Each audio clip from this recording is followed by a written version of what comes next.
भारतीय सशस्त्र बल दोहराते हैं कि वे तनाव वृद्धि नहीं चाहते। पाकिस्तान भी ऐसा ही व्यवहार करे।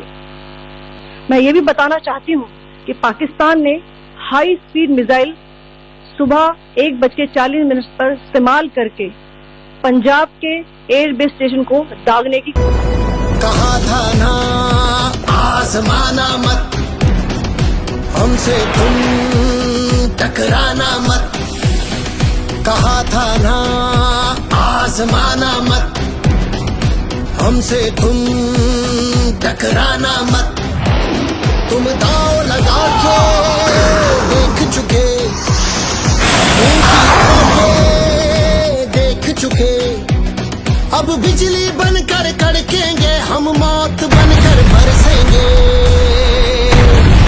तुमने जिनको ललकारा है, इन्हें अल्लाह का सहारा है। शौक़ शहादत है दिल में, लब इल्लल्लाह का नारा है। तुमने जिनको ललकारा है, इन्हें अल्लाह का सहारा है। शौक़ शहादत है दिल में, लब इल्लल्लाह का नारा है।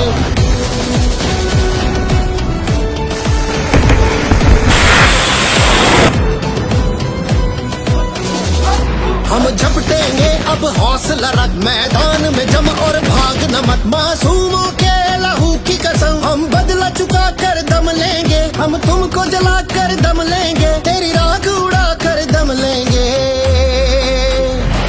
तुमने जिनको ललकारा है, इन्हें अल्लाह का सहारा है।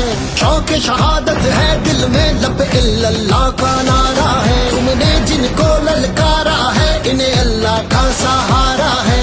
शौक़ शहादत है दिल में, लब इल्लल्लाह का नारा।